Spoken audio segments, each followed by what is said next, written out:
I want to welcome everyone to the 2024 Underhill Town Meeting. It is a pleasure to be here today with all of you in person. My name's Dan Manns. My wife Liz and I live out on the Pleasant Valley Road. We've been in Underhill for about 40 years, and I've served as the moderator for the past few years now. I'd like to begin with inviting you to stand and join me in the Pledge of Allegiance. The flag is back here on this wall. So, I pledge allegiance to the flag of the United States of America and to the republic for which it stands, one nation, under God, indivisible, with liberty and justice for all. So we need to begin today's meeting with Article 1, which is to elect a moderator to serve for the coming year. I was elected last year for this position up until right at this moment. So I'm going to turn the first article over to Select Board Chair Dan Steinbauer to handle the election of a moderator.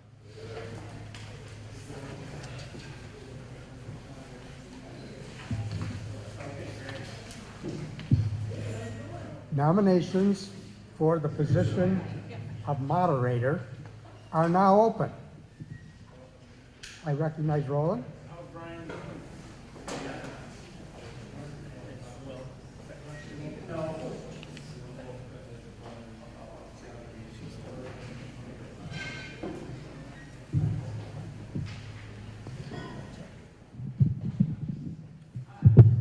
My name is Roland Burrows, and I nominate from Pleasant Valley Don Mance as our moderator for the town of Underhill for 2024.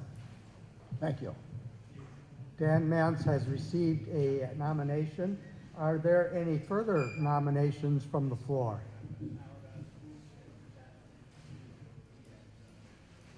Seeing none, the nominations are now closed.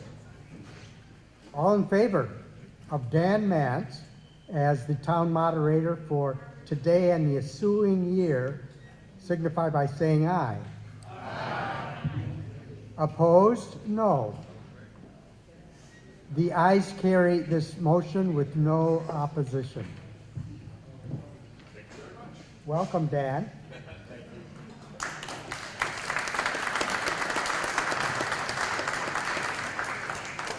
So thank you very much. Little sound check. Everybody hear me in the back okay? We good? Good.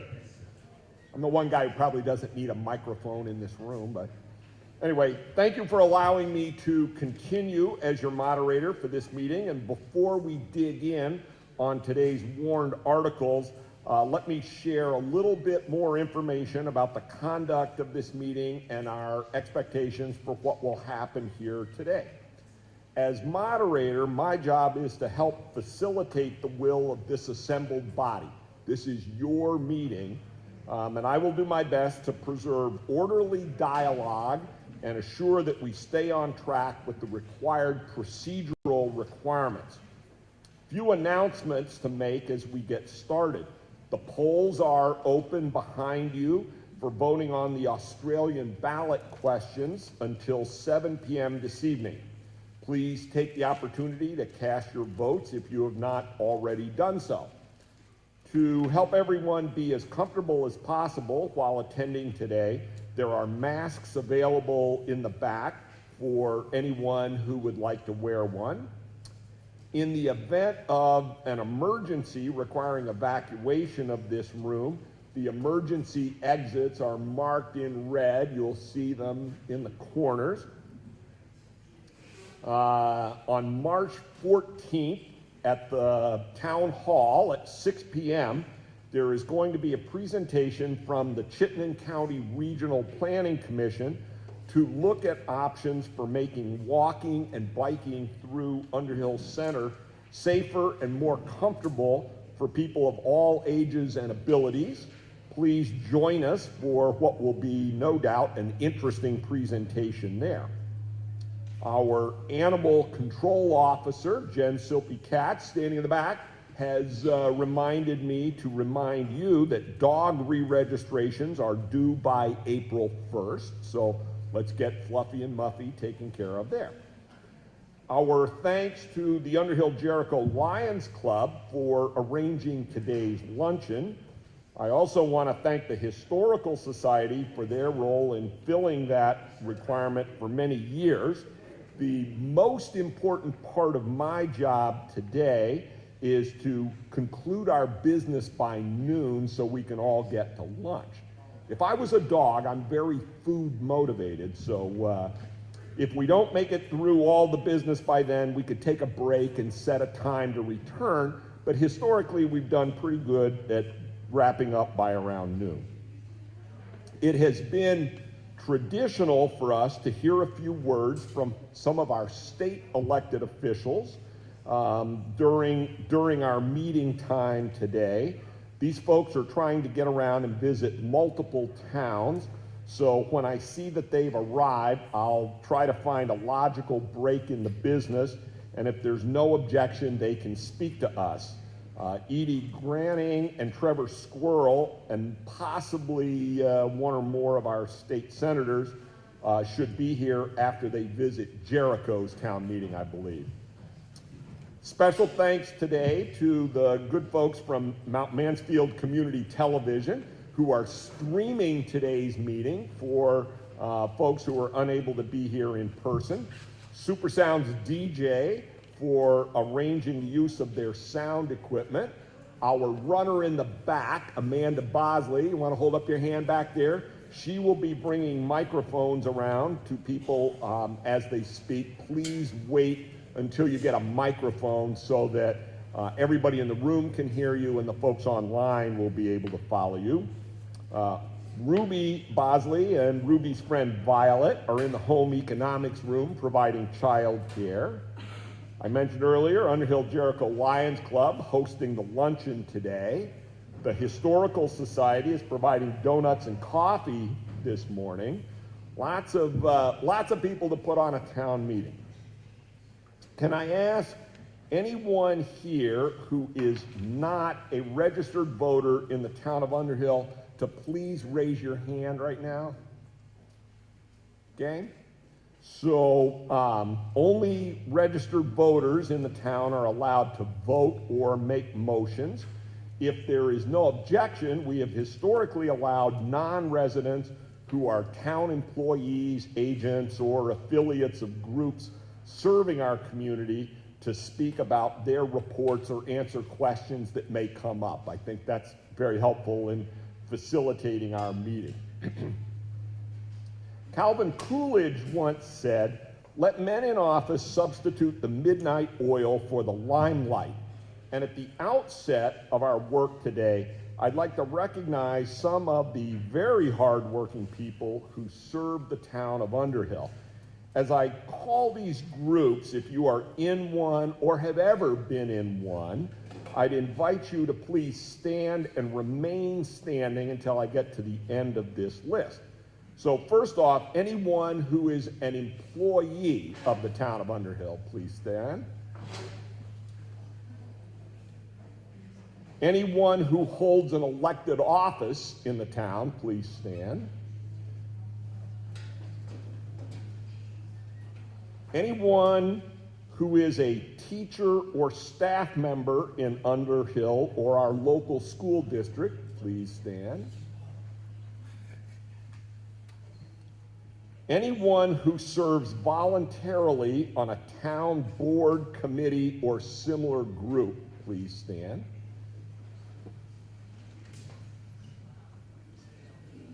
And anyone who provides services to the town of Underhill through a private, not-for-profit group, please stand. Okay, look around. Here's what it takes to make Underhill the community it is, and I want to thank all of you for doing it.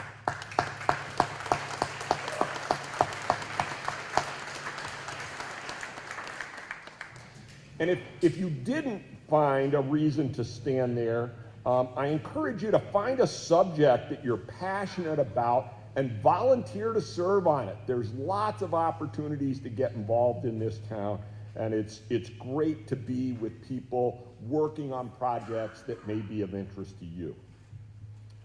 Robert's Rules of Order are the basic rules required for town meetings, except where a state law takes precedence. And I know that Robert's Rules of Order can be a bit of a foreign language for many people, so I wanted to give just a bit of a refresher in the elements that you may need for doing business today. We're going to go through the articles as they were warned in order, and an article must first be moved and then seconded by the body, and then I will restate it as the moderator before it is under consideration and debate on that article can begin. After I restate the motion, the person who made the motion gets the first opportunity to speak if they wish.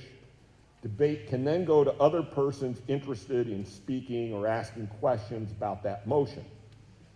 Once you've spoken on a particular article one time, you will not be recognized for a second time to speak until all other persons wanting to discuss the motion have had an opportunity to do so. Again, if there's no objection, we'll follow our tradition of limiting speaking time to about 3 minutes of duration, and I will do my best to keep track of time, so please be succinct in your remarks when you wish to make them. All motions, remarks, discussion need to be addressed to the moderator. So I will do my best to recognize people in the order I see hands being raised. Please be patient. We'll get around to everybody who wants to talk. And after you are recognized, please wait until the microphone arrives for you to speak. Each time you speak, if you would please give us your name and tell us where you live. So example, microphone comes to me, Dan Manns, Pleasant Valley Road. That will help everybody in the room know who you are, and also be very helpful for folks watching the video online to be able to tell who is speaking. Once introduced, an article may have only one amendment at a time associated with them, and only making that more fun, an amendment may only have one amendment associated with it at a time. It's easy for the conversation to drift off of the original motion, so please do your best to stay focused on the article under consideration. If you get lost, you say, I don't understand what the heck we're talking about here, you can please rise and say, point of information, and I will do my best to halt the debate at that point and ask what your point is. This is not an opportunity to seek information about the subject being debated, but rather just a way of asking a procedural question. For instance, once we vote on this amendment to the main motion, is there an opportunity to make another amendment before we vote on the main motion? That would be a kind of question you might ask a point of information about. The answer would be yes, there will be. Okay, Article 5 today is to transact any other non-binding business thought proper when met. Under this article, we have considerable latitude to discuss subjects of town business that we did not consider elsewhere in the meeting. I'll remind you that we cannot take any binding action under Article 5, and we will also be going through the remaining Australian ballot questions after we dispense with Article 5. The official warning for today's meeting has 8 Australian ballot articles. Articles 6 through 13 are the Australian ballot questions. As such, they may not be amended. They're already printed, you're voting on them in the back. Those articles are discussable today, but we're not going to vote on them from the floor. On Monday, February 26th, the Select Board held an informational hearing on Articles 6 through 13 as required, 7 through 13, sorry, as required by state statute. When we get to those articles on our agenda, we do not need a motion to introduce them or a second. I will read the article as printed. We will have discussion as you wish, and then move on to the next one. In my experience, Underhill has been blessed with civil dialogue and debate at our past town meetings. There was a recent article, I don't know if any of the rest of you saw it, in VT Digger about a woman named Peg Mott, who is the town moderator in Putney. Peg is a big believer in the institution of town meeting and our opportunity for dialogue. She said, a couple of quotes from the article. One, I am very interested in people not dissing one another, not villainizing one another, not dehumanizing one another. And then in a democracy, better decisions will be made if you have lots of people around who don't think the same way and can check each other's positions. She went on to say, democracy is not going to work if everyone's afraid of each other. It can get kind of nasty, but I prefer that to the idea that everybody has to think the same way. Really very, very wise words. And in the spirit of encouraging kind and respectful communication at this meeting, I like to begin by sharing the town meeting invocation from our neighbors in Danville. That goes, we are gathered together in civil assembly. We gather as a community in the oldest sense of the word. We gather to learn and lead us to decisions about what is right and what is wrong. Let us advocate for our positions, but not at the expense of others. Let us remember there is an immense gap between saying, I am right, and saying, I believe I am right, and that our neighbors with whom we disagree are good people with hopes and dreams as true and high as ours. And let us always remember that in the end, caring for each other in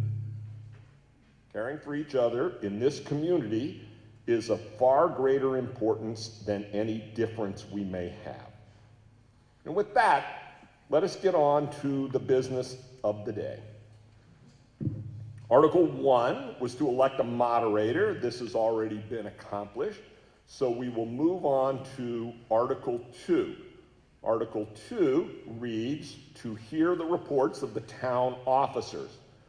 A motion on this article is appropriate at this time, but does not require a second since there is nothing we need to vote on after we have heard the reports.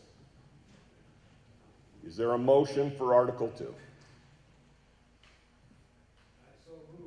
Okay, we have a motion for Article 2, and I hope everyone received or got in the back, picked one up on the back, in the back, a copy of the 2023 annual town report. If you need one, they're in a box back there by the back door.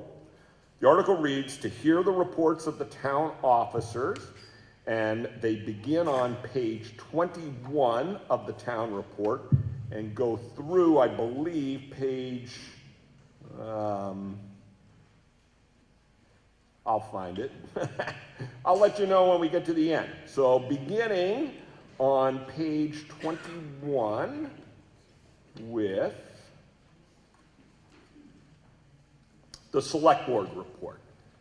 Are there any questions, comments, clarifications requested on the Selectboard report?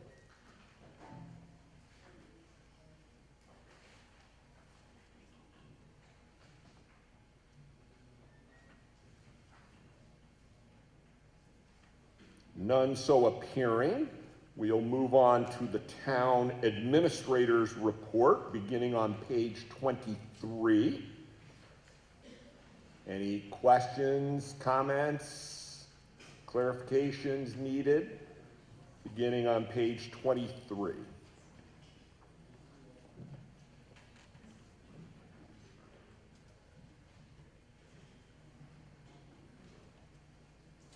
Moving on to our assessor's report on page 24. Any questions there?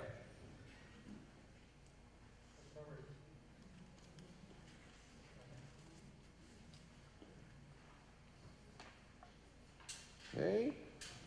Move on to the highway supervisor report on page 25. And a reminder that we'll be voting on the highway budget as a separate item, so let's not discuss budget questions about the highway right now. But any other questions on the highway supervisor report?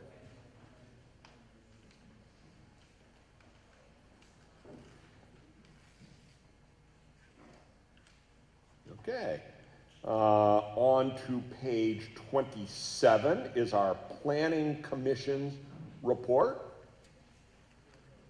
Anything for the Planning Commission?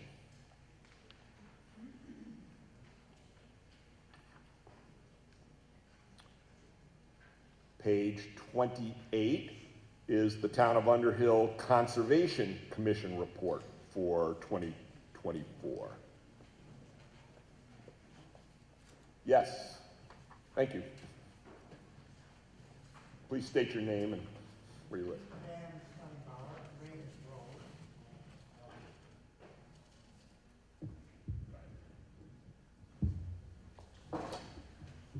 It feels like I've made an announcement on this every town meeting for the last 10 years in this spot, and that is about the emerald ash borer, because that is significant. It is falls under the umbrella of the Conservation Commission, an invasive tree pest that will kill ash trees. And it has changed over time, and now it is more local than ever, having been discovered in Richmond, and maybe closer if I don't want to know other information. Anyway, June is the flight season for this green bug, and one of the ways that you can help to do surveillance on whether this pest is here is to check out the crown of ash trees that are close to you, because you know they will begin eating, and if the crown is beginning to start showing some ill health, that may be a sign. I have about half a dozen myself that I look at from my deck, you know, during the summer to see how healthy they are. Don Toby, who is present here, our tree warden, has completed an ash tree inventory on all ash trees that are in the town right-of-way, and we will address them, because as they die, they become very brittle and they need to be removed or they're dangerous. So if you want to know anything about identifying ash trees or anything more, you can ask Don Toby. Could you please stand, Don? And if you need any help, you can ask me for help, or anyone on the Conservation Commission could help you with ash tree identification as well, and maybe problems that you're seeing on your property. We hope that it stays away a little bit longer. Question over here. Wait for a microphone, it's coming. Dan, do we know anything more Please about... state your name and where you live. Rick Hay, Kelly Road. Do we know anything more about the other disease that's been affecting the ash trees other than emerald ash borer? Some have said it's called yellow something. Ash yellows? Ash yellows, but do we know anything more about that? My ash trees have been dying for 20 years without the emerald ash borer. I have seen your ash trees. Oh. You know, maybe you can talk to Don after, or if you want to learn more. Any other questions? Okay. I believe we are on to the Natural Resource Inventory and Mapping Committee on page 30. Any questions for them?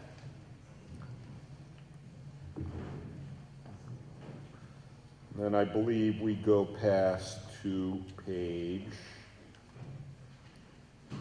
37 to the Development Review Board. Any questions, comments, clarifications needed? Yes, over here, we need a microphone.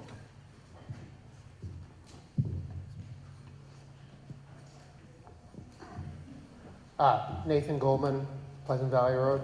I'm just curious, I noticed that there's still an opening for the Planning and Zoning Commissioner in the town. How, and this has been for quite a while, is the DRB able to deal with the workload they have without that position filled? And is there something different that's going to happen about that position just based on not being able to get somebody to fill it? Good question. Anyone here from the DRB have a response for that? Or possibly our current town administrator who is juggling many balls at one time? Yeah, so as you know, Nick Atherton, who was our past zoning administrator and planning director, left in July. So in July, I stepped in as interim zoning administrator. I can just tell you that the DRB is fully functioning and accepting applications and hearing applications. And we're currently in the process of trying to fill that position. But it hasn't been easy. We've had a lot of applicants. Many of the applicants have no experience. So we can take two routes. We can try to take someone that's inexperienced and train them, or to try and find someone with a little bit of experience and hope that they stay. So, but to answer your question, the DRB is fully operational, as are zoning permits for decks or additions, whatever you like, just come into the town office. Thank you. Any other questions for the DRB report?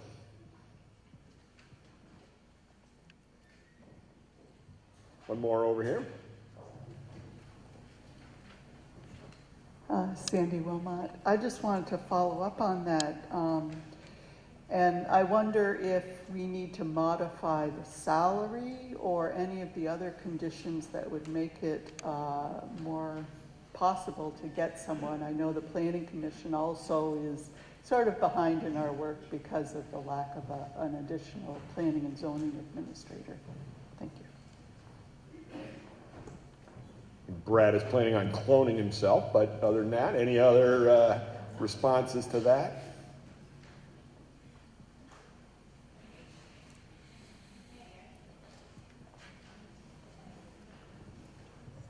Jennifer Silpy-Katz also wear several hats, as many of us do in a small town. I also do HR administration for the town.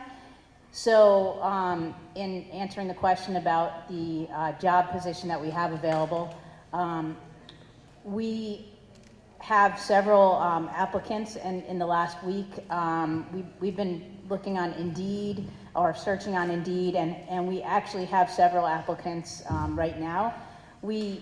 Like Brad said, we get a lot of applicants. Unfortunately, many are highly qualified in have other skills.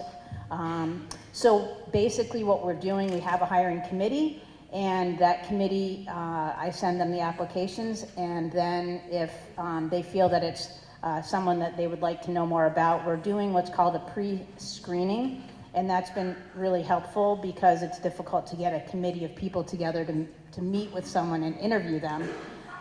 So right now we have 5 pre-screening interview questionnaires out there, and we're hoping to get those back in the next week or so. So we are continuing to pursue that. We have not had anyone who has been discouraged by our salary range or our benefits. it simply we haven't had anyone that was a good fit for us at this time. So just hopefully that answers the question. Thank you. Any other DRB questions? Another up here?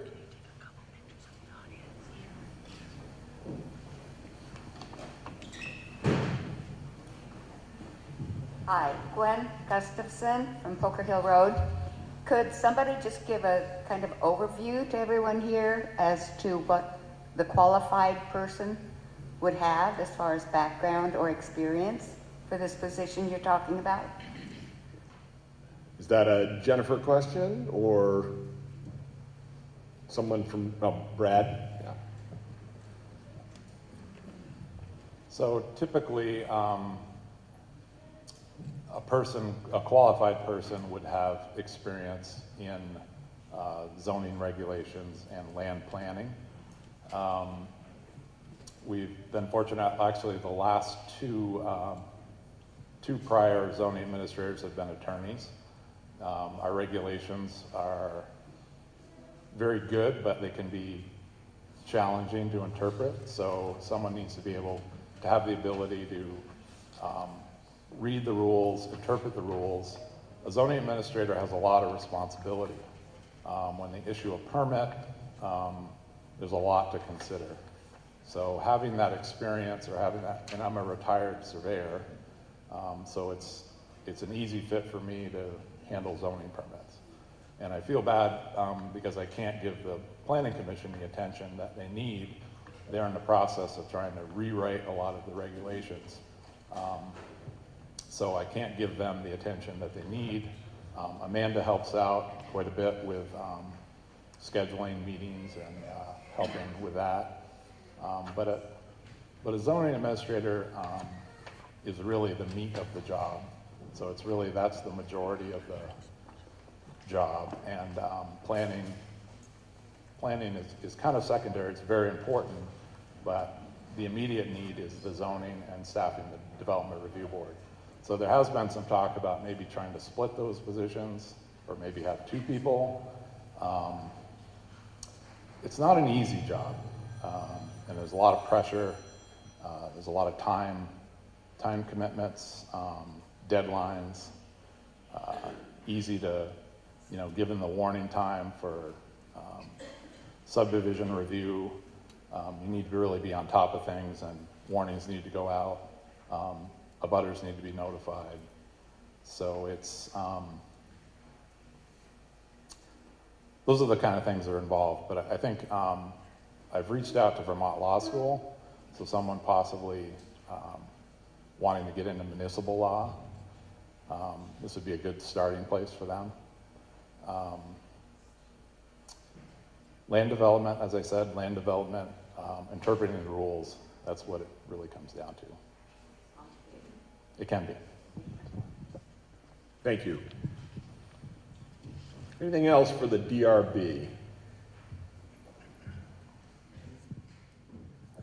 Okay, I know some of our elected officials have arrived, but we're on a good roll here. Let me just see if I can dispense with the rest of Article 2, and then we'll get you up if you've got just a couple minutes. Okay. I believe we are now on to page 39, the Underhill Energy Committee Annual Report. Notice a few of these reports are for 2023 and some are for 2024. Everybody's reporting on their activity for 23, but they're doing it in 24, so it's always, just note who picked what there. Okay. Energy Committee Annual Report for 2023. Any questions there? Goes over to page 40. The Recreation Committee report begins on page 41. Any questions, comments, observations? Yes, up here we have a comment.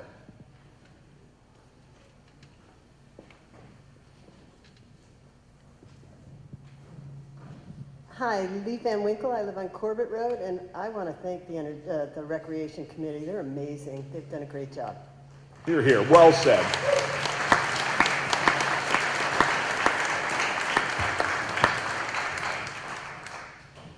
Thank you. Anything else for the rec committee? Okay. Over to page 42, the Underhill Highways Infrastructure and Equipment Committee. Any questions or comments for that group? Okay, and then on to page 43, we have the Forest Fire Warden report. Any questions for our Forest Fire Wardens?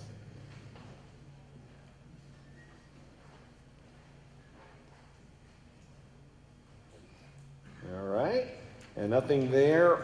Over to, I believe, the last official town officer report is the town health officer report on page 44.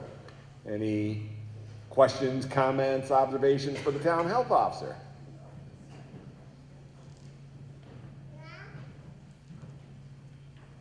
Okay, I believe that brings us to the end of our official town officer report. We do not need a vote on any of these to accept. It was just to hear them. And so I think this is a great time to invite our elected officials up and hear a few words from them. And then when we resume, I'll ask if there's any questions about any of the not-for-profit groups or others, and then we'll move on to Article 3. So welcome. Thank you for joining us today.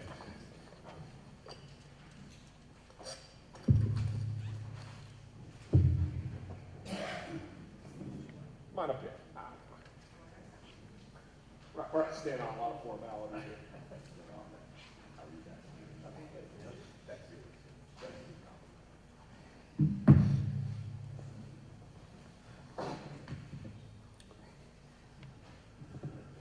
Good morning, everyone. I'm Representative Trevor Squirrell, and I represent Jericho and Underhill. Get feedback from this. Okay. And I've been your state representative for 8 years, and first 4 years were on natural resources and now called environment and energy, and last 4 years have still doing feedback? Okay. And last 4 years on House appropriations.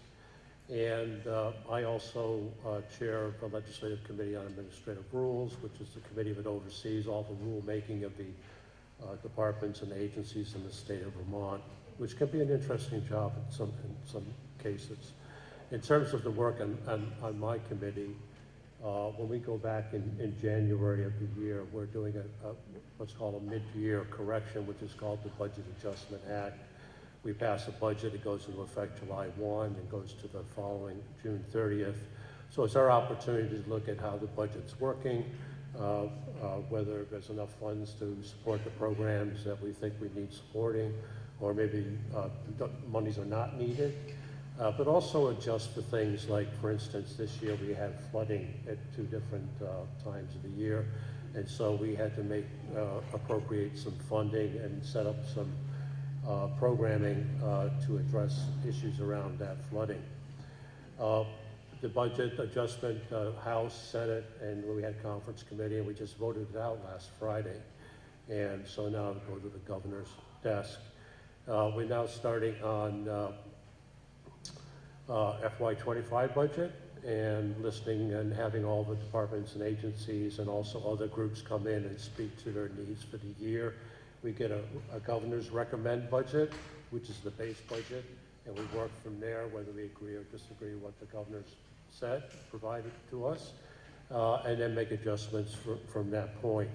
One of the key things that we're working on in our committee this year are the COVID monies that flowed into the state. We had CRF monies that came in the first tranche, which was about $1 billion, and then the ARPA money, which is the American Rescue Plan Act, which is another $1 billion. The money, the last set of monies need to be obligated by the end of December 24. So it's incumbent upon us to work with our departments and agencies to make sure that it does get obligated, and then it has to be spent by December of 26. That's important to know, and because if we don't do those two things, then the money goes back to the feds, and that we certainly have a lot of need for it in the state of Vermont. The other thing that we're doing also is that monies can't get obligated and utilized for certain programs that we initially appropriated for, then we're making those course corrections also and allocating it to other projects or other programs that might require that funding. So anyway, that's where I am in my committee, and I want to thank you all for supporting me and trusting me to act as your elected representative the last 8 years. Thank you very much.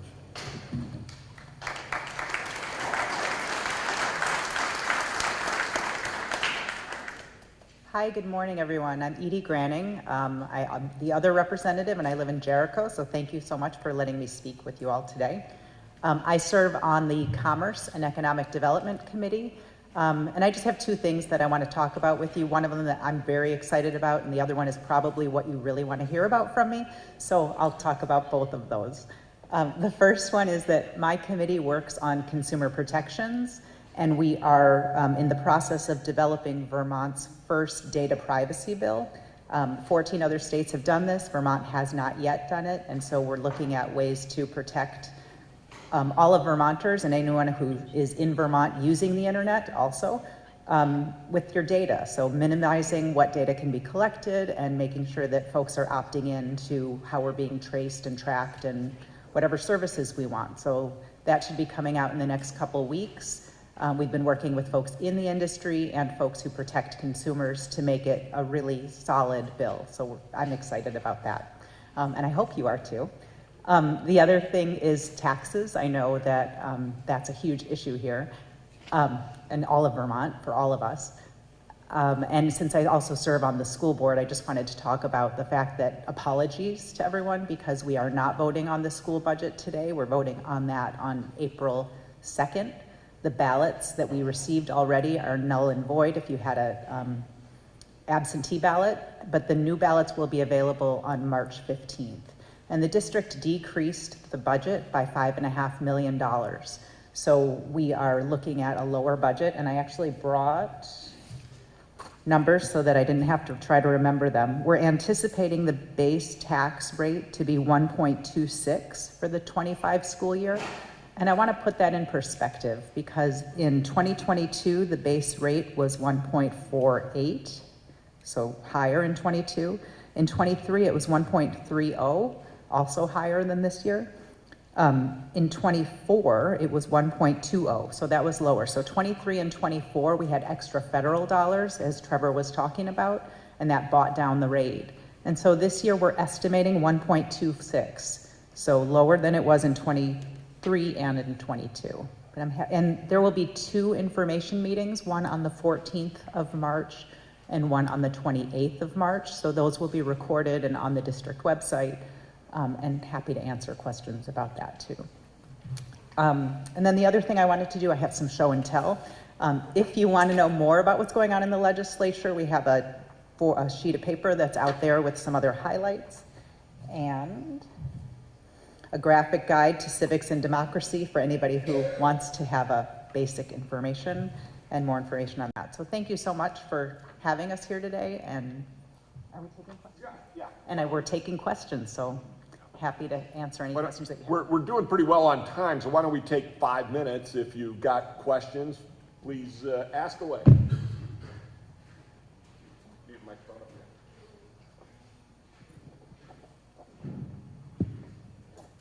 I guess this is probably for Edie, but either of you can answer this. You know, the problem with the school taxes is not new. It goes on every year. So I'm wondering if there's any thought to refiguring how the school tax or how the education system is funded in Vermont from the ground up. I mean, what's happening now is obviously not sustainable. I know your tax rate's going down a little bit this year, but you know. Yeah, it's a twofold problem. One of the issues is that how we bring taxes in, and the other is how we spend. And right now, The way it's set up is we're incentivized to spend more, not we, all districts in the state are incentivized to spend more. And we're not looking at outcomes, we're not looking at student need, we're not looking at a lot of different things. So I think it's a twofold issue that the legislature is looking at.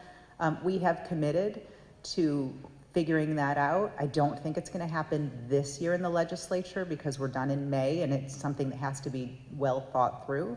But we're looking at next year as a high priority, figuring out how to tax appropriately and how to incentivize appropriate spending. And that really means fewer buildings, more children working, in the same building. It means, because that gives kids better opportunity also, right? If the schools are so small, you can't do a lot. And we've done that already here. We've already done the merging. We've already done a lot of the things. And you can see that we are the second lowest student spending in Chittenden County in our district. So we're doing a lot here and it's working here. And so we're trying to get the legislature on board with the things that are actually working. So yeah, it's important. Yep, thank you. Hi, I'm Sarah Riley. I'm from Underhill. This is a two-parter. The first is convince me to vote for this school budget. And it's not about the merits of the school budget. It's about the school funding system. And the part of the previous questioner's statement that you did not answer is, what will you do as the legislature? Because the legislature has done this, has made this problem. The school funding system is so ridiculously complicated that after much effort, I still cannot explain it in under 1,500 words. And school spending in a town or in a district has no direct relationship to the school taxes in that district. This is a ridiculously complicated thing. As a voter, I am asking you to please stop tinkering with the school funding formulas and reform it from the ground up to make it easier and simpler for mere humans who are not versed in it for the last 15 years deeply to understand it. Thank you. Yeah, so I think that's a really fair point. I just want to say I've been studying it for about 10 years and I think I now grasp it. So I absolutely understand what you're saying. And there is a movement within the legislature to make really good, clear changes. I do want to say though that the complexity makes it more fair, right? So if it's a flat tax, people who earn less pay a bigger percentage of their taxes than people who make more money. So there will be complexity in order to keep it fair, but it shouldn't be as complex as it is. It should not be the kind of thing that you just look at it and say, I have no idea, like how does that work? It shouldn't be that. So thank you. I just want to add something to the comment about the Ed Fund and the discussion that we're having within the legislature is that we have this tendency sometimes to take some programmatic things. And for instance, we all have heard about PCBs in schools. And right now we're doing a lot of testing and evaluating. And then there's the remediation side of that equation. We had some surplus, some Ed Fund surplus a couple of years ago. And in all our wisdom, we put $32 million in the Ed of that surplus for PCB remediation and those kinds of work. And we put some money also into the Agency of Natural Resources to do some testing. I think that when you start looking at things like PCBs, that's really a public health issue, not an education issue. And it probably would have been better if that would have been general funded as opposed to putting pressures on the Ed Fund. And we have examples of that throughout the Education Fund, and we need to be more thoughtful about how we do those kinds of things and make sure that we're not putting too much pressure on the Ed Fund, particularly the way it's structured right now and the way we fund our schools. So, thank you. Other questions? Yes. Up here. Hang on, we'll get your microphone. Yeah, Amanda told me if she doesn't get at least 7 miles, it doesn't count today. Jean Archibald, Harvey Road. This is not about the education issue. If there's anybody who has a question about that before I put mine, that's. Go ahead. That's the big one. Recently, 70 members of the legislature signed a letter from the Vermont legislature to the president concerning a ceasefire in Gaza. And I just wondered if either or both of you could make a comment on that and let me know why you did not sign it. Thank you. Yes, I did not sign the letter. I don't disagree with the intent and what the letter was trying to accomplish. Certainly what's happening in Gaza is horrific, and I certainly think there should be a ceasefire. I support that. The letter called for a permanent ceasefire, also called for the stopping of aid to Israel, and there were some elements of that in the letter, as half of the body also felt the same way about that, and that was my decision. And so I don't disagree with the intent of that, I just disagree with the wording and the way it was structured. Thank you. Yeah, so I agree with everything that Trevor said. I also did not sign the letter. The hostages should never have been taken. The hostages should have been returned. The hostages are being horribly treated. And the citizens in Gaza are just being devastated and destroyed, and it's unacceptable. And a letter isn't going to change that.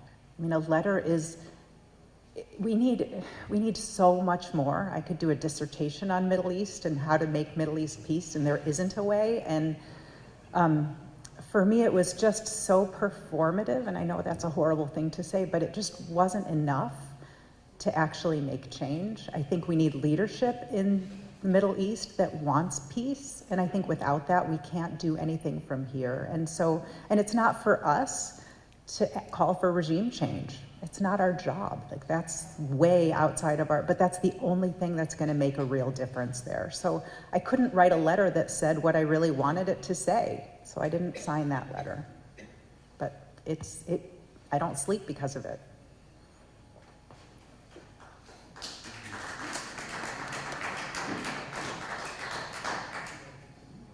Any other questions for, yes, up here.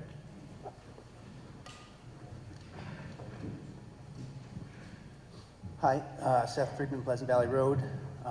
Thank you both for your service to the taxpayers and the job you do to represent us. There is currently a Bill S-151 in committee, so I know it's not come to the floor for your vote, and I don't know if either of you are familiar with that bill, but I kind of see a shaking of the head no, which I understand. If it's not in your committee, it's down the road for you. I would just like to make you aware that if it does come to the floor with the language that it has, I would encourage you to vote no. This is a bill that removes parental rights from my relationship with my child and puts those rights in the rights of the state. I think that a minor child should not be making medical decisions, and the words in this bill right now say the consent of the parent or legal guardian of a minor consenting under this section shall not be necessary to authorize care as described in this subsection. I would not want a medical procedure done to my child by a school nurse without my relationship with my physician and my child being present. So again, this is Bill S-151, and I ask that if it does come to the floor with such language that you defend my right as a parent to have that relationship with my physician, my child, and my, make that medical decision within my family, with my doctor, not with someone, a stranger from the outside. Thank you.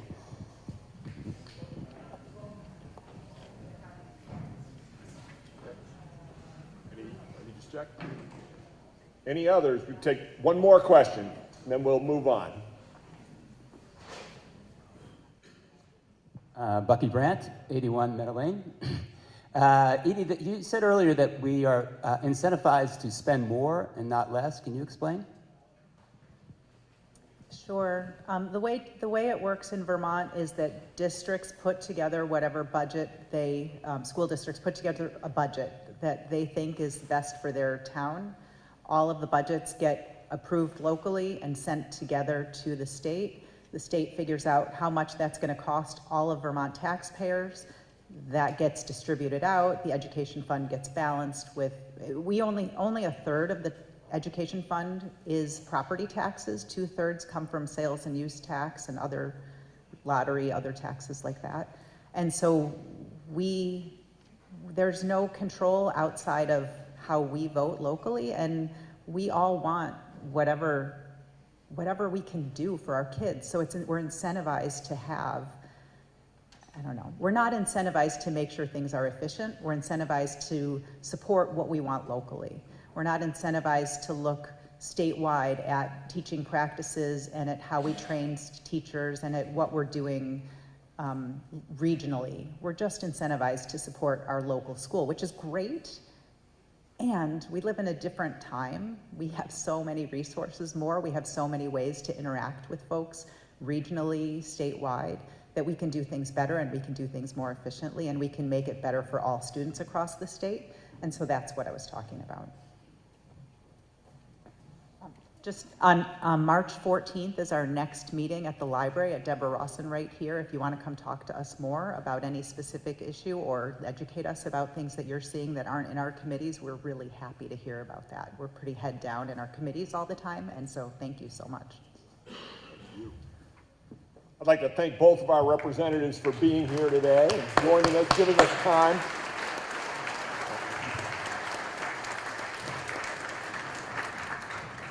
I know there may be other questions or comments. These folks are absolutely accessible all the time. They're easy to find and they're happy to hear from you. So again, thank you folks for being with us today.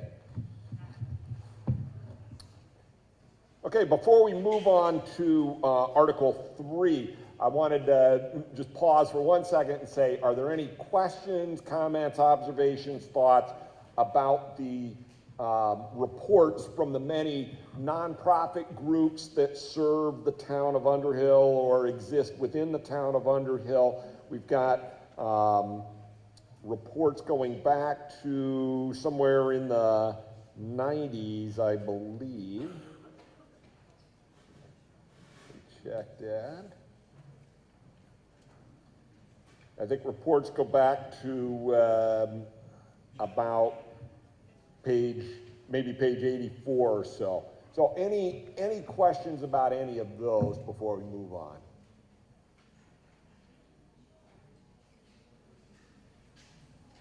Okay, none so appearing there. We'll move on to Article 3, which the relevant subject matter is on pages 9 through 14. And the question is, shall the voters approve total general fund expenditures of $1,655,573, of which $1,396,103 shall be raised by taxes, $259,470 by non-tax revenues, pursuant to 24 VSA Section 2664.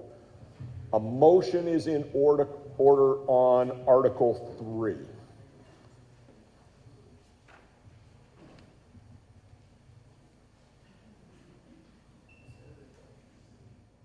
Okay, we have a motion. Is there a second on Article 3? And we have a second I see in the back. Okay, thank you. So the article reads, shall the voters approve total general fund expenditures of $1,655,573, of which $1,396,103 shall be raised by taxes, $259,470 by non-tax revenues, pursuant to 24 VSA Section 2664. Would the maker of the motion care to address it? Okay, so the floor is now open for discussion on Article 3, the budget.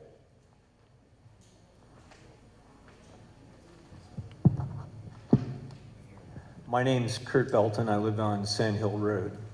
And I would propose an amendment to the general fund as stated on page 13, line 183, the cemetery fund. And my proposal or amendment is that the allotment made available for cemetery spending in 2023 of $5,000 be reinstated. Okay.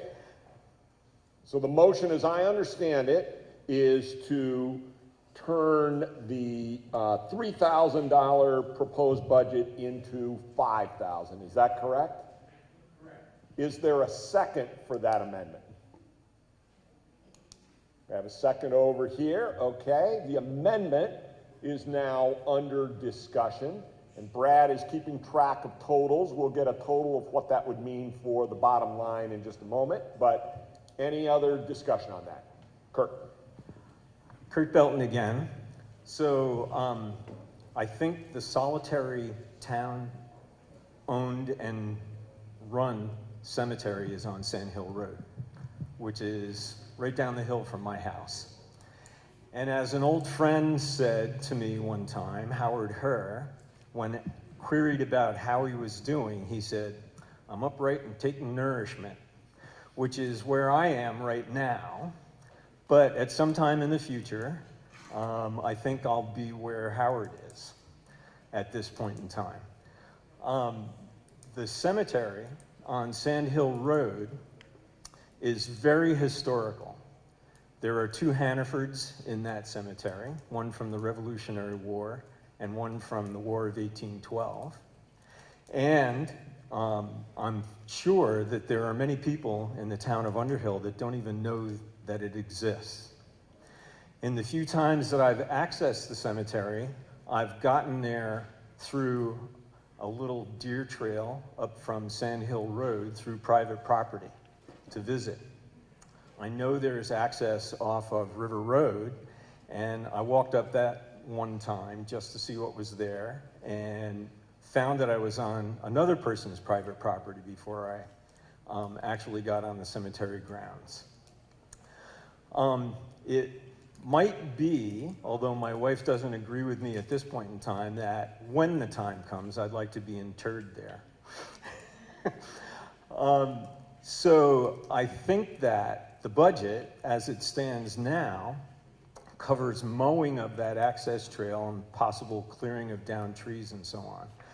But it does not include the institution of a sign to let people know that it's there or where the actual access is, and that the fence around it is basically a livestock fence to keep animals out of it. And that's also in poor repair.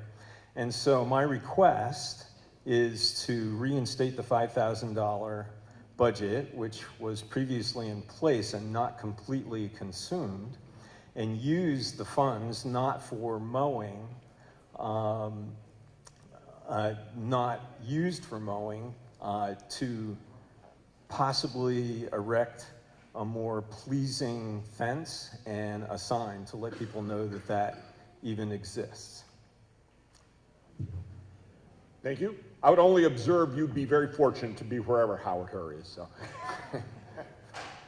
Other comments, questions about this amendment? The amendment is to add $2,000 to the town budget, which, if my math is correct, would get us to $1,657,573, of which $1,398,103 would be raised by taxes, and the non-tax revenues would remain at $259,470. Did I get that about right?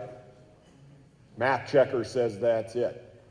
Further discussion on this amendment to the budget? Oh, another one over here. Hi, Bill Frank from Poker Hill Road. As much as I can agree with Kurt's description of the cemetery and everything, I am really concerned about standing here today and making changes to the budget that have been put together over a period of many, many months, and with lots of input from people for every line item. if Kurt felt this way about it, I think back in December or January would have been a much more appropriate time to express these concerns and to make sure that it was put in. Once we start adding or even subtracting money from the budget, it just gets that much more confusing, and we really lose track of what our total is going to be for a thing. So I would suggest for these type of expenditures, you think about them back in December when the select board starts working on the budget. Thank you. I believe we had another comment over here somewhere. Yeah, up front here.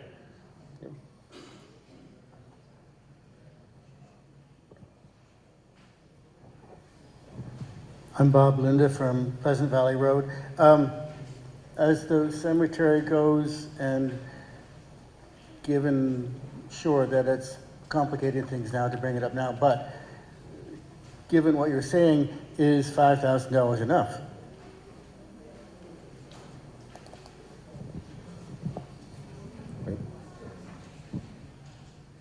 Thank you. Other comments? Other questions? Yep, another one up here. Julianne Nickerson, Maple Ridge Road. So, no, my comment was more just looking at where the budget is and how much has been spent, that there's still, we've never fully spent the amount.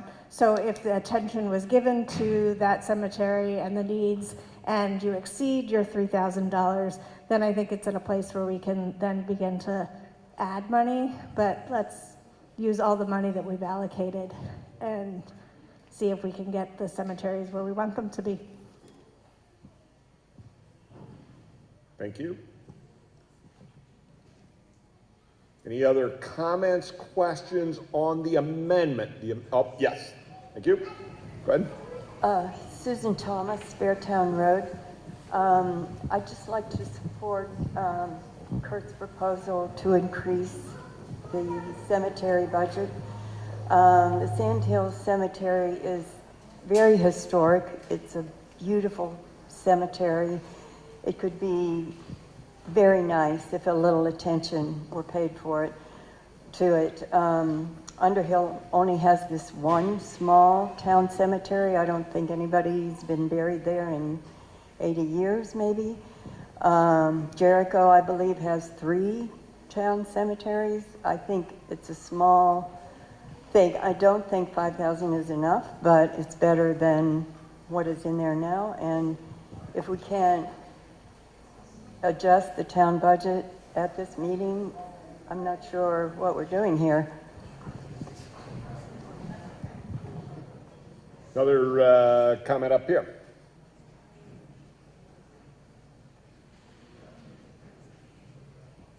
Hi, Gwen Gustafson, Poker Hill Road again. I think one thing that is being overlooked here is there is no public access to this historic cemetery. Seems to me that that might be an avenue that needs to be pursued, whether or not that needs money or committees or whatever, but it seems to me that would be very important. And how did it lose any public access to start with? Does anyone know? Brad may be able to answer that. So if the select board allow me to address this, if you'd like. All right, can you hear me? Sorry. So there is public access to that cemetery. So I think it was in, I'm trying to remember the date, but it might have been in the early 2000s. I surveyed that cemetery with Scott Sumner, who's since died, but we mapped all the graves. I retraced the boundaries. And when Betty Bashaw's property was for sale, before either settling her estate or during the process of the sale, we reserved what was called the footpath from the intersection of River Road and Sand Hill. So I agree, it's not very well marked. We could certainly do inexpensive amount of, or a small amount of money could make that more accessible and more visible. There is an old road, and you can see it on River Road. There's an old stone culvert, and there's kind of a road that slabs up on the side. It was always my belief that that was the access to the cemetery. Never found any documentation to prove that. However, if you look at the cemetery, the hillside on the River Road is very steep. So the right-of-way, I think the intention was that it was always contiguous with the road, or the right-of-way of the road. But there is a small strip that currently Dennis Williamson owns that's between River Road and the cemetery. So that was the reason to put the footpath up. Unfortunately, it's not handicap accessible, so you need to be able to walk up there. It's kind of a twisty-turny, steep way. As far as it being an active cemetery, it hasn't been active for many, many years, like Susan mentioned. There are a lot of unmarked graves in there. So when we had the Poor Farm, I believe a lot of the Poor Farm, the folks from the Poor Farm were buried there, and you can see depressions in the ground along one of the boundaries. But I agree, the fence is in disrepair, and the path going up there could be better marked. And it's possible we could work with Dennis Williamson to maybe provide a better access for folks that can't walk that path. Remind everyone, we're on an amendment of $2,000 increase to the budget. And Linda, Pleasant Valley Road. So it looks, we've spent $2,500 and then $1,800. What has that been spent on for this? What was that one? Anyone? So I believe we had a windstorm back a few years ago, and some trees blew down, and if my recollection is correct, we hired the landscaping firm that mows it to clean that up. So that's where some of the spending went. Q, another question over here.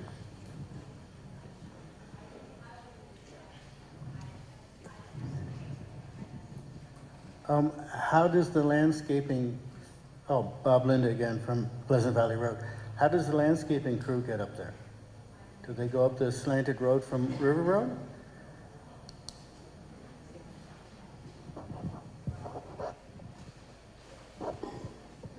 I'm not quite sure how they access it, but my guess is they go through Dennis Williamson's, Betty Bashaw's old house, which he owns. I believe they park there and enter the cemetery there. But I'm not positive. Okay, we're on a moved amendment to add $2,000 to the budget in support of increasing the cemetery fund from $3,000 to $5,000. Any further comments, questions? Are we ready for a vote on this $2,000 increase? Okay. All those in favor of the $2,000 increase for the cemetery fund, please signify by saying aye. Aye. All those opposed, please signify by saying nay. Nay. The ayes appear to have it. The ayes do have it. So we are now back to the main motion of Article 3, which as amended is to approve a general fund expenditure of $1,657,573, of which $1,398,103 would be raised by taxes, and the $259,470 by non-tax revenues would remain the same. Further discussion on the budget? Yes, sir. Bernie Isabel, McCollum Farm Road. I just, for a point of clarification, the number in the proposal, could someone tell me where it is arrived at? Because when I look at line 217, the proposed budget is $1,737,573, which happens to be $82,000 higher than the number that's in the proposal. And I know there's a $75,000 number in there for the deficit, but that looks like it's already rolled up into the numbers. So is the number in the proposal too low, or am I missing something here? I believe Jennifer may be able to explain that. Yeah, hi, Jennifer Silpy-Katz, Town Finance Officer. The reason that number is different is because for some reason, long before I started, and I apologize, I'm having a vision issue today, so I can't even really see this, so I'll hold it and pretend I can. Somewhere on this, there is an $82,000 local agreement amount. That is not calculated when we talk about what money we need to raise for taxes. It's kind of embedded in there, but it's not, it gets pulled out when we're calculating the taxes. And I can't tell you what line number that is, if someone can look at it and tell me.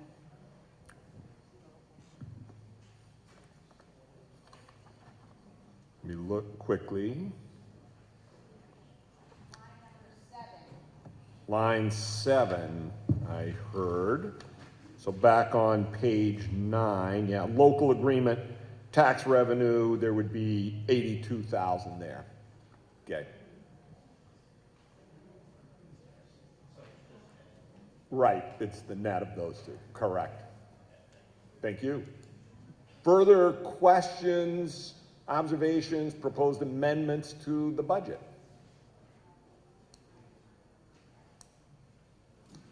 One over here.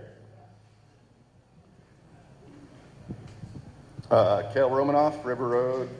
Given the discussion earlier about the planning and zoning opening, if you all didn't know, I'm a former planning and zoning administrator, so understand the role and the trouble finding people and keeping people. I proposed an amendment to line 166 to bump the salaries for the planning and zoning department up 5,000. So the proposal would be an additional 5,000 on line 66. That would make it 61,870 for the planning and zoning department. To 61,870. Is there a second for that motion? We have a second up here in front. Okay, so it's been moved and seconded to add 5,000 to the budget to increase the salary lines on line 166. And can you get me the bottom lines on that one there?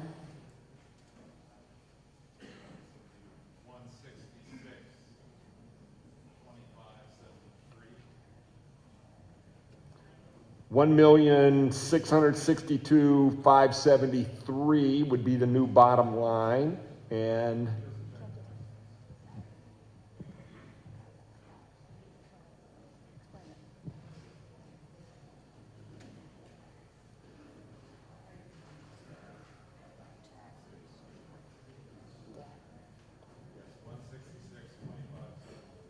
yeah. And raised by taxes would be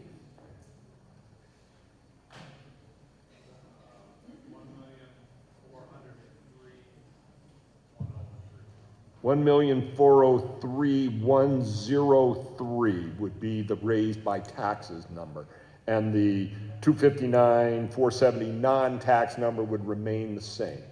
So it's been moved and seconded. The floor is now open for discussion on this amendment. In the back. Yes, Jennifer, I just wanted to make sure, just to clarify my understanding of how this works.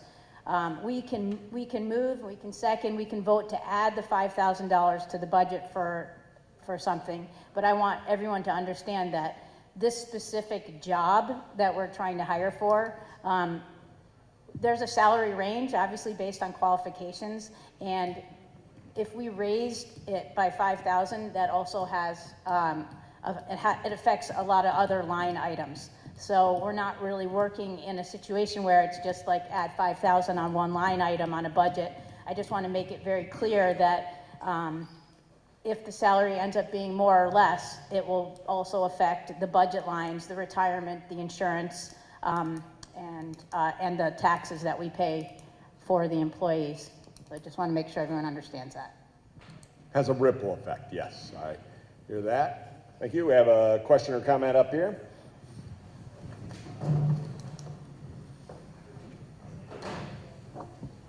Seth Friedman, Pleasant Valley Road. Jen, can you tell us what the kind of whole package person would receive versus just looking at the salary?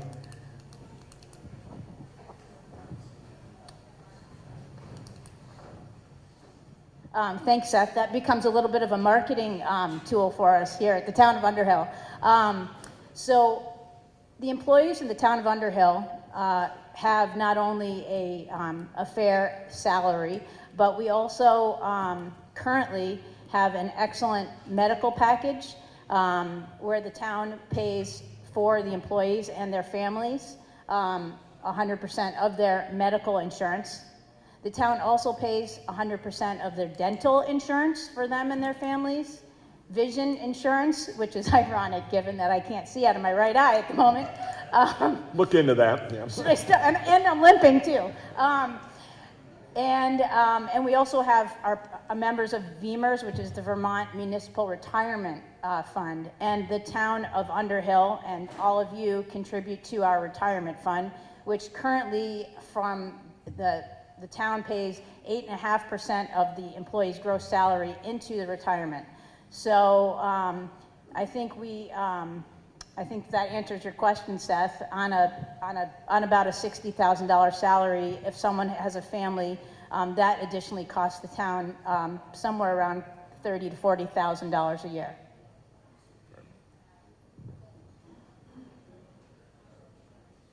Yes, another one over here. Thank you. Feel free to stay seated. You don't have to stand up. That's all right. I need to stand up once in a while anyways. Bernie Isabel over at McCollum Farm Road. You know, I realize we're having trouble trying to fill this position like many entities are and filling numerous positions. I heard Brad talk, I heard Jennifer talk. It sounds like money's not the issue here, guys. It sounds like they're just not finding qualified people that don't have the experience. And if money was an issue, you wouldn't be getting positions still coming through for this committee that's just established. So, you know, I think Jennifer and Brad are doing their job, and we should let them finish that. And if we find that we can't fill that position and the salary's not competitive, but again, that doesn't appear to be the issue, I think we're creating additional financial stress on the budget that we don't need. So I personally don't think I'm going to vote no against this. So, okay, I believe we have another comment up here. Go ahead. Bauer, excuse me. Underlining what Jennifer said about it being complicated. One of the things that the select board evaluates when setting the salaries is we do market studies, and this is comparing positions for towns all over the state. And sometimes it's a little difficult because towns of various sizes, but that is a constant kind of vigilance that we attempt to do. And I know that adding 5,000 on one line item complicates a lot of other line items, as Jennifer mentioned. Thank you. Another comment up here, over here, right in front. And Linda, Pleasant Valley. Is there anybody or any way that you could help us figure out if the budget was raised X amount, how much that would affect one person's taxes? No. Okay.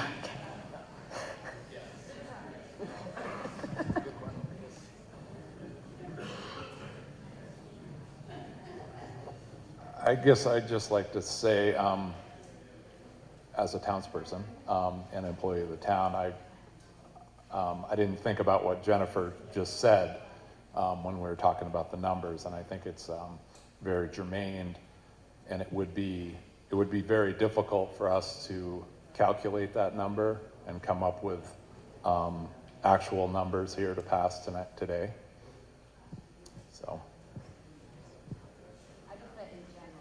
But in general, yes, if we did get to a budget number, calculations could be done on how that would affect, but we're talking a very minuscule amount of money in the grand scheme of things. Anyway. Other comments? We're still on the amendment proposed to the budget, which is to add 5,000 to the planning salary line. Any further comments or questions on that?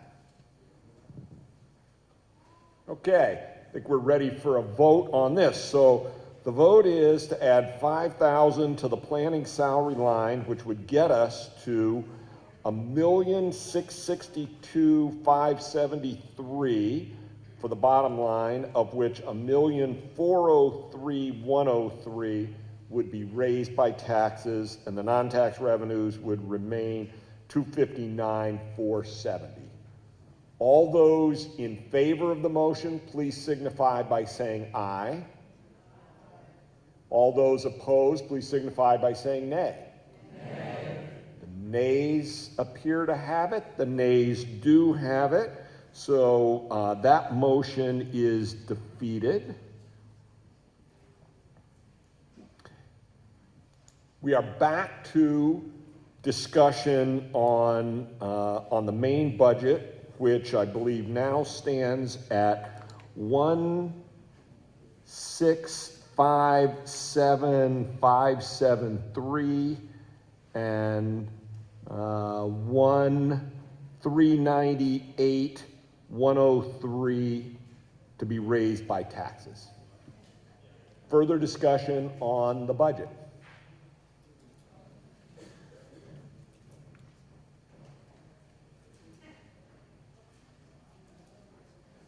Okay, none so appearing, then we are now considering Article 3 as amended. Shall the voters approve total general fund expenditures of $1,657,573, of which $1,398,103 would be raised by taxes and $259,470 by non-tax revenues pursuant to 24 VSA Section 2664. All those in favor of that motion, please signify by saying aye. Aye. Any opposed, signify by saying nay. The ayes appear to have it. The ayes do have it. We're done with Article 3. Article 4 reads, shall the voters approve total highway fund expenditures of $1,691,639, of which $1,576,639 shall be raised by taxes and $115,000 by non-tax revenue pursuant to 24 VSA Section 2664. A motion is in order on Article 4. We have a motion. Is there a second? Second in the back. Thank you very much. So the motion has been moved and seconded, and it is shall the voters approve total highway fund expenditures of $1,691,639, of which $1,576,639 shall be raised by taxes and $115,000 by non-tax revenue pursuant to 24 VSA Section 2664. And that begins on page 14, about a third of the way down, I believe, and goes over to the end of page 15. Floor is now open for discussion on Article 4. Question up here in the back. I like it, you're sitting way up high. That's good. She has to run, you know. Dan, I'm not sure if this is the appropriate time, although it has to do with trucks. I would like to get feedback regarding buying trucks versus leasing trucks and what that does to our budget. But I didn't know if that'd be in Article 5 or 4 or what time would be appropriate to do that, but it'd be good to get some understanding maybe from the finance officer regarding that or from the select board. We are looking in Article 7 at the purchase of a dump truck. I think is it possible to address this briefly here and what it would do to the highway expenditure budget, or is that separate matter? This is Jennifer again. Seth, are you specifically addressing the question of the lease that's on the budget?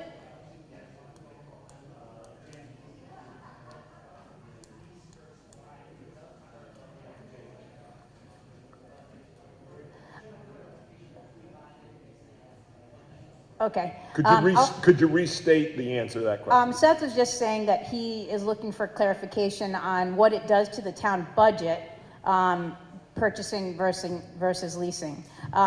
So generally speaking, and I don't know if there's anyone from the Highway Infrastructure Committee who can talk about it, but we have a long-term planning document that we maintain and manage that helps us understand the costs for maintaining our equipment, our trucks and our equipment.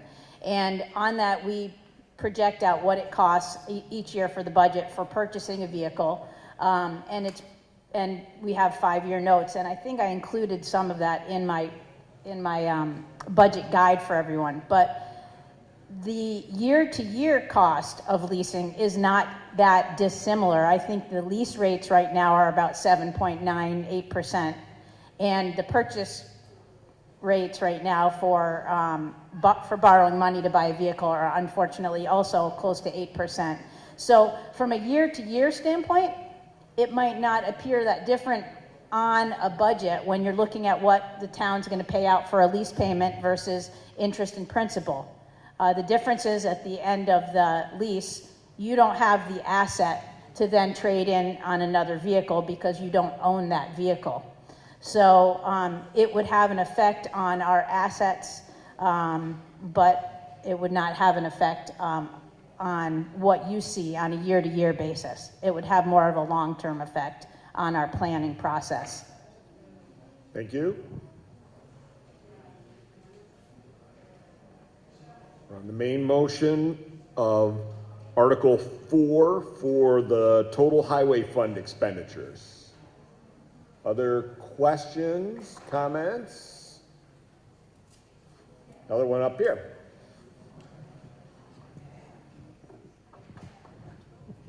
Just a follow-up to that, though. Do we vote on it, or is it seen in a different way, or is it a different budget process between buying and leasing?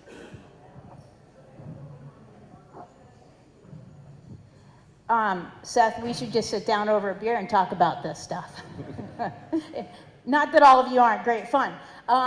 So I think this kind of plays into our purchasing policy and what you as the voters of Underhill have rights to. When the town purchases a vehicle, such as what you see on article number, is it 7? 7. I believe, yeah. The residents have to vote to obligate the town to purchase a vehicle of, $200,000 truck, and also to incur the debt that we would incur when we buy that vehicle. So that's putting the burden is on the residents to vote for that and to say, yes, we want to vote for that, and we are willing to take on that debt. A lease could be perceived as a way around asking all of you to pay that money because it's simply an expense. Just like, although it's an enormous expense.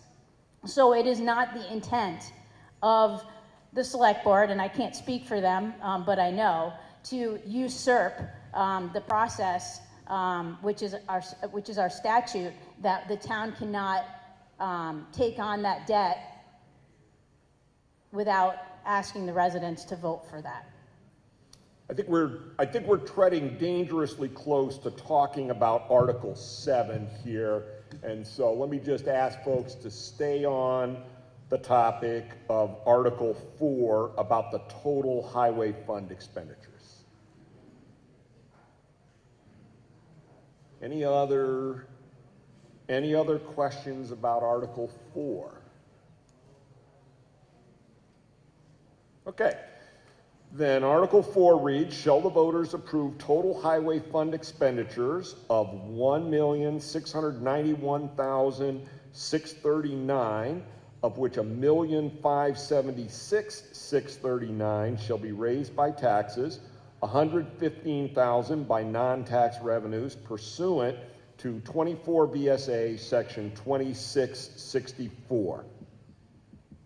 All those in favor of Article 4, please signify by saying aye. Aye. Any opposed to Article 4, please signify by saying nay. The ayes appear to have it. The ayes do have it. We are on to Article 5, which is to transact any other non-binding business thought proper when met. We do not need a motion, as we will not be voting on this. The floor is now open for any additional business anyone would care to bring before the group. Business relevant for the town. Yes, up here. Kathy Weymouth, Sage Road. I'm not sure if this is business relevant, so you can correct me, but is the website for the town related to the business? The website for the town, I think, would be fair for business, yes. So I've been searching on the website for the contact information for committee members. And they're not, I'm using my phone, and I think I know where I'm navigating to, but I would like to suggest that the contact information be included on the website for each of the committee members. Everybody's favorite subject, how to navigate a website. So, thank you. Yes? I know I've been asked not to include some people's contact information, so I think if you want contact information, maybe ask me and I'll ask them if it's okay to give to you. Some people don't like their contact information out there. And some did, yeah. So if there's committee members here that don't mind their contact information on the website, I'd be happy to put it on. Just let me know. Thank you. Other business for Article 5, up here in front. We have another one. And then we'll get back up there. Right up here. Alice Maynard, Timber Ridge Road. First of all, I really want to thank the Select Board and our town employees. You've had one heck of a year. You are vertical, you're breathing, and you're only a little grayer. I'm very impressed. Thank you for hanging in there.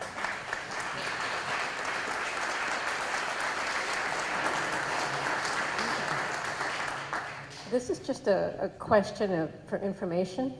I'm curious, do we have an ability to negotiate the budget that the Fire and Rescue Department submits? I'm just curious, because they don't seem bashful about upping their requests. Do we have any power to talk to them about this before it all becomes signed on a dotted line? Thank you. Fair question. Select Board Member Stone. Yeah. So, absolutely. The budget process for the fire department began, I want to say January, where we actually had a joint meeting with both Underhill and Jericho and sat down and had a presentation by the fire department. And they reviewed each line item in their budget and gave both towns an opportunity to ask questions and go over that. And if it was felt that something was not reasonable or whatever, both parties of the select board could certainly ask them to, reevaluate that or ask questions. So I guess to answer your question, absolutely. And we are trying to get away from, one town having it done, say Tuesday night, and the next town having it done Wednesday night. And then if someone made a change, the other town may not have known what was taking place. So, sitting down together with both towns and having one presentation by the fire department's easier for them because they only have to give one presentation, and gives both towns an opportunity to learn from each other about what may be a concern for one town versus another, and come to somewhat of a consensus. So that's what happened this year, or this budget cycle, and I believe it happened the budget cycle before that, and it seems to work, so. Thank you. I believe we have another question up here and then one over here. So let's go up here first. I saw that hand.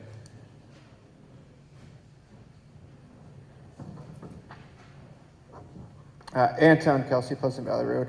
I don't know if this is the right time to ask clarifying questions on Articles 10, 11, and 12. Is that, can I ask questions about that now, or is that later? Nope, wait for 10, 11, and 12. We'll get to Okay, it. I just wasn't sure how the Australian And there'll be opportunity for discussion on those. Okay, and I wanted to mention one thing related to contact information on the website. I'm the chair of the Underhill Recreation Committee, and my contact information is not on the website because there's no official Recreation Committee email address or anything. I would have to put my private information on there for contact, and I'm not willing to do that put my private information there. However, if there was an Underhill Recreation vt.gov email address that I could access and use, then that would be a way to have that information there that I would feel comfortable with. So I would ask the board to consider having, some sort of email addresses for town officials so that people can contact those, even if it's just the chair or a general committee type of email that could be then transferred if people change, would be fantastic. Rather than me having to put out a private email or my phone number, then I would be very willing to have that information on our website. And Tom, thank you. I suspect everybody knows how to find you anyway, so. Unfortunately. I believe we had another comment down here.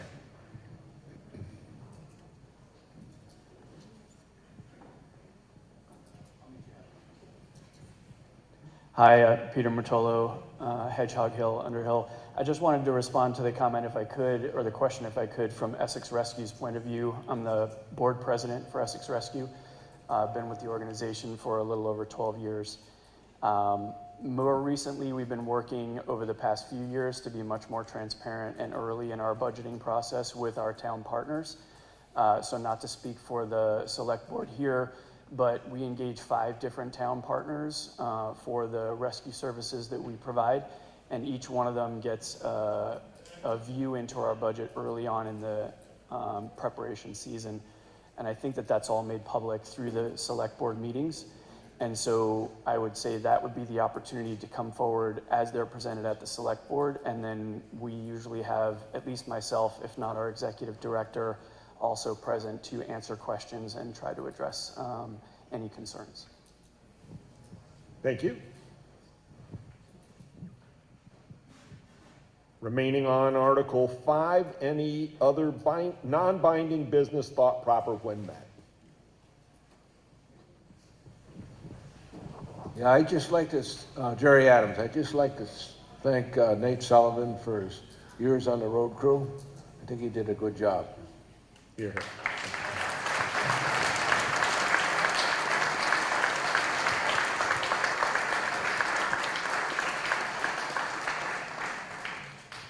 Thank you. Another comment in the back? Hi, Barbara Yarrett, Krug Road. It wouldn't be a town meeting without the issue of speeding coming up. So I feel obligated to bring that up. We live just outside of the center, and even this morning, driving here, people run the stop sign all the time, and people speed through Underhill Center. I know they speed on River Road, probably Route 15. And being a resident of the center, I would encourage the select board to form a traffic calming committee. We had one many years ago. I don't think they were really productive, but it's an issue. And there's going to be a child killed in Underhill Center from people speeding unless we do something to address this. And so my wish, and I would be happy to serve on that committee, is that the select board would do something more to address speeding in our town.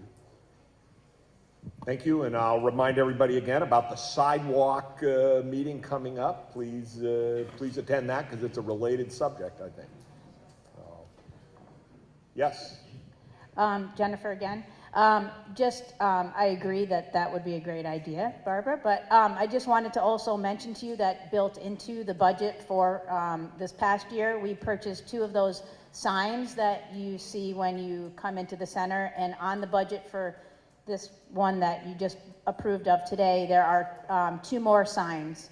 And our feedback from the sheriff who comes in to visit us at the office, he feels that that they're definitely making an impact. And I don't know about you guys, but I slow down when I see those signs. I'm with you on that. Bob Stone, you had a comment? Jennifer just stole my thunder, and that's okay. I was just gonna say that we did put into the budget to put 2 more of those signs in, and then they have been well received. So that's what we are seeing and hearing from all of you, that those are appreciated and a good reminder to folks. So as long as we continue to hear good feedback, then we will probably continue to try to allocate money to have those put up, or we have a portable one that Brad and Russ move around town when someone gives a call and says that, you know, we're having a problem on whatever road it is. Any other comments relevant for Article 5? Yes, right up here, in front. Right up here, Sandy Wilmot.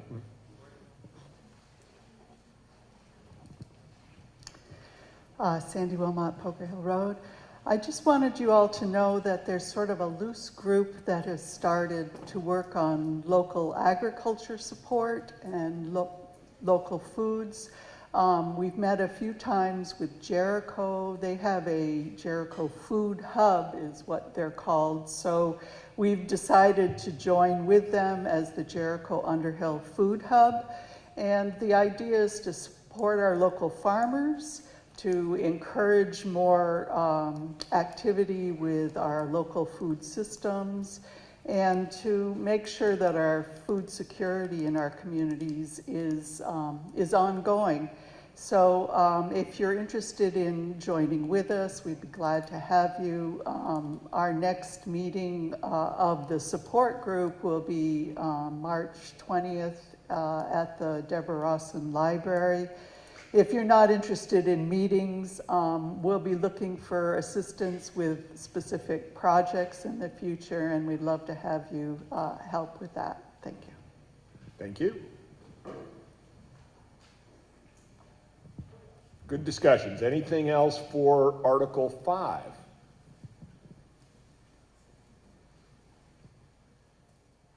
None so appearing. We'll move forward. The remaining articles are our Australian ballot questions, and I'll remind everyone here, polls are open for voting until 7 p.m. this evening. I will read the remaining articles, but there's no motion or second required, and no amendments can be made, but we will be discussing them today. So Article 6 is to elect all town officers and school directors as required by law. We are not able to do individual presentations or discuss folks on the ballot today. So we move on to Article 7, which is, shall the voters authorize the purchase of a dump truck and borrow an amount not to exceed $290,000 for a term not to exceed 5 years, pursuant to 24 VSA section 1786, subparagraph A and subparagraph B, something like that. So $290,000 to purchase a dump truck. Any discussion, questions, clarifications about that?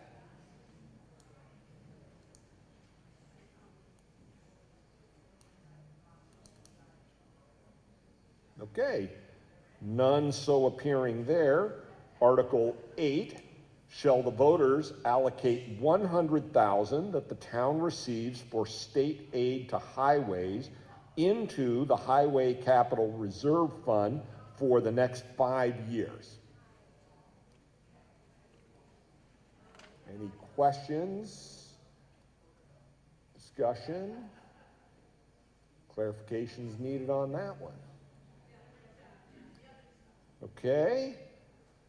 Article 9, shall the voters exempt the property of the Underhill Jericho Fire Department from taxation for municipal and school purposes for a period of 5 years pursuant to 32 VSA section 3840.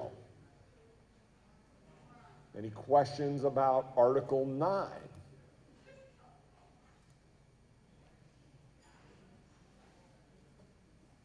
Yes, question up here, halfway up in the middle.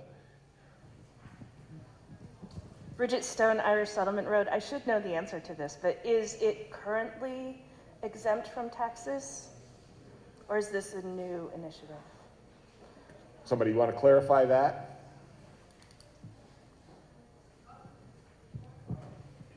As it is exempt, and it has been exempt for many, many years. Just to clarify, I think, I understand the intent of that question. That exemption needs to be renewed periodically, and this is the renewal of that exemption. Okay. All right. Article 10. Shall the voters allocate an additional $485 to support steps to end domestic violence? And I believe, was there a question? Yes, up here in the back on that. Let's take it up here in the back first. I was going to answer Anton's question, but I'll let him ask it again. Ask the question first, and then we'll get the answer. I didn't know, Jen, that you could read minds. Maybe that's why your vision's not good. Yeah. Anyway, 10, 11, 12 are to allocate additional money, and I see in our budget on lines 196, 201, and 188 that there's money already allocated to those three organizations on Articles 10 and 11 and 12. So my question is, what exactly, it's a multi-prong, I guess. One is, why wasn't that money added in the regular appropriations process and included there? And then the second part of that is, you know, what is that additional money for if it's not already, since there's already money included in the budget for those three? Thank you.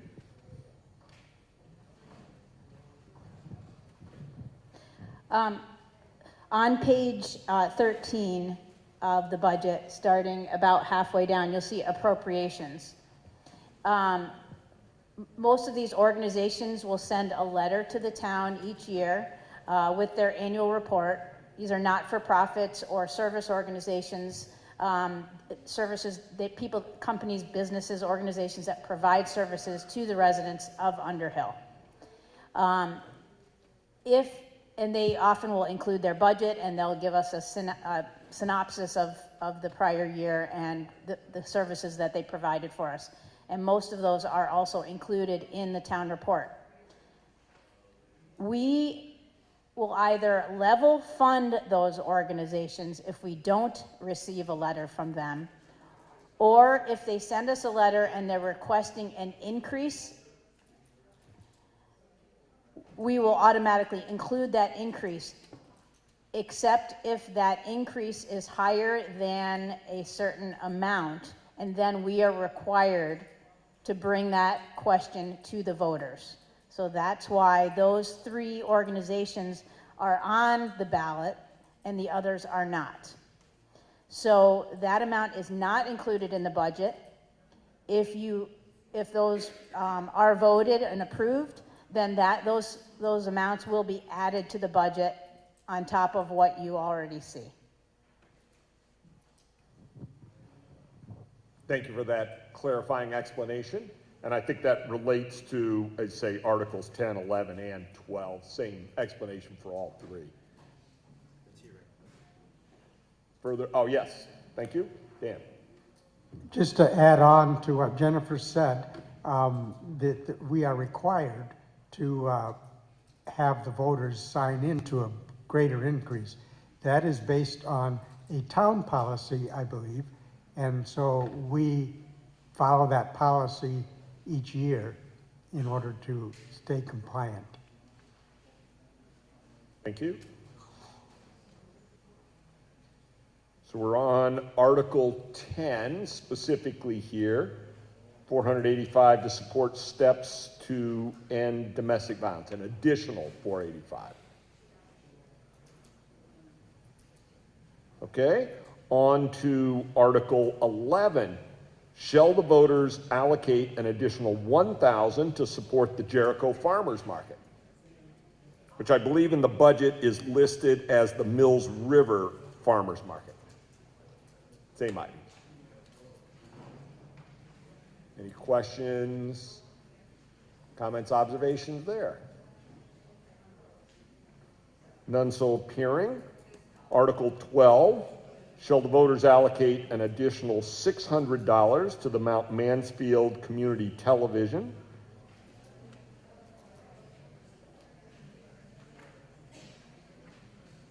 If this fails, the screen will immediately go blank. Okay? Yeah. Okay? None so appearing there. Shall the voters, on to Article 13, shall the voters approve expanding the select board from 3 members to 5 members? Any questions, discussion, observations about changing? Yes, over here. It might be getting the Cale Romanoff River Road, might be getting the cart before the horse, but has the select board thought about if this passes, is a special meeting in order? What's the process going forward if it were to pass, or have you guys not even considered that yet? Go ahead. We have considered it because we need to be attentive to that. If this passes, as in any vacancy on the board, the current board, as of tomorrow, would invite applicants to come forward for appointment. These appointments are not meant to subvert or avoid the town election process. They're merely to follow what the voters want. But these appointments would need to be elected by the voters should they choose to run in a special election. And it is likely that special election would take place during the state primary, which I think is in August. Then those, it would be an open election for anyone who wants to run for these additional 2 positions. That is how it would go, and then the terms would continue if from that point on. Thank you. Another question up here. Rich Rushlow, Wheeler Road. I'm not quite understanding what you just said, Dan. You said if it passes, 2 people will be appointed to the board, like immediately? And where would those appointments come from? They would come from an invitation, a public invite. You know, the last time we had a vacancy, after a recall election, there was a vacancy. Bob and I were the remaining board members. We sent out an invitation. We had about 8 people. And that's how Patty came onto the board by appointment. She was required then to fill out that position to run for election by the town of Underhill, which the way, it didn't have to be a special election because it was very close to town meeting. So that's when she was elected to fill out the remainder of that term, which was 1 year. Temporary appointment until the election happens? Correct. Okay, thank you. Thank you for that question. Another right here. Sorry. Alice Maynard, Timber Ridge. So I'm curious what motivated you to want to engage with 2 additional people. Is it simply the workload that the select board faces? The fact that you want more diverse opinions on stuff, or you just need to chop up the workload into smaller chunks to survive?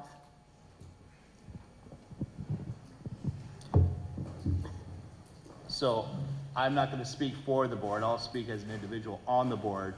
I'm okay with the way the board is. I think I've seen this board work very well, and I've seen this board struggle. And the board that we have now works very well together.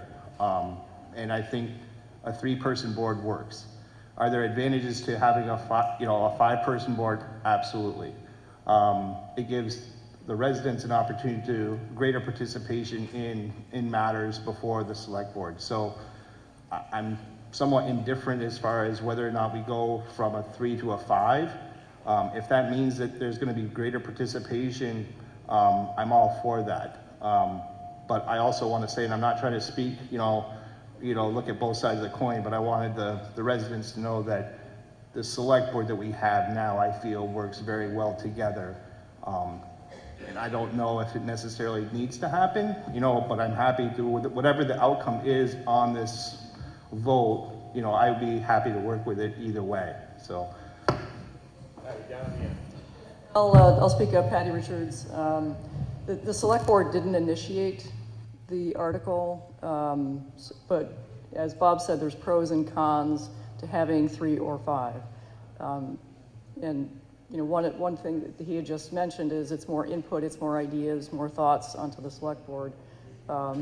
It also means with 5 people, it's harder to schedule meetings. The flip side of that is we get to share workload.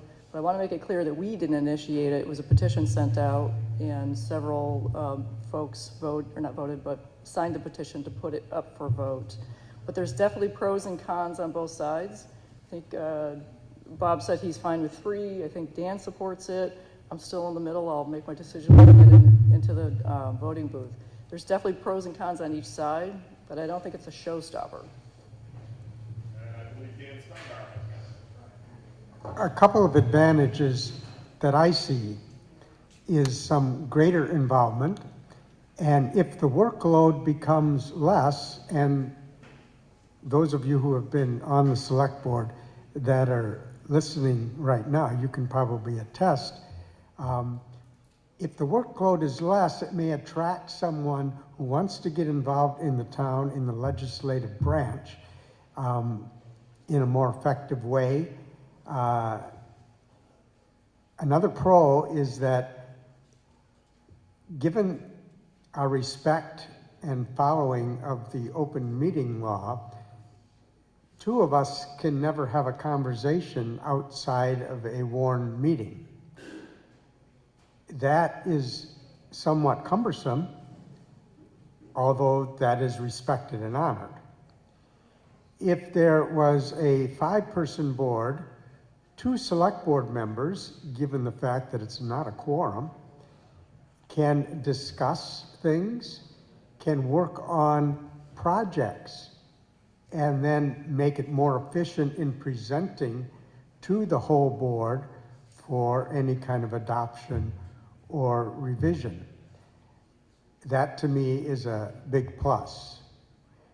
Another big plus is having a quorum for the meetings that we have had, the last few months, difficulty scheduling meetings at times because of one person out for sickness or one person gone out of town. And having a bigger board means that we could have a quorum with 3 people. And I think that done effectively, this could work out. I was reading in the Vermont Digger that Underhill is one of 4 towns who is voting on this today on expanding the select board from 3 to 5, and we'll see how that goes. It has been done also in other towns. I think Cambridge is now 5 people, one closest to us. But that's a little bit of an overview and a support that I would throw at this proposal. Thank you. Very helpful. Are there other Questions, thoughts, comments from the assembly about this article? Whatever number, I lost it here. Article 13. Thank you. Thank you. Any other questions? Okay. None so appearing, we have reached the end of our warned business today. And if there is no further business to come before us, a motion to adjourn would be in order. So moved. Is there a second? All those in favor of adjournment, please signify by saying aye. Aye. Thank you all for coming today, and I believe lunch will be served.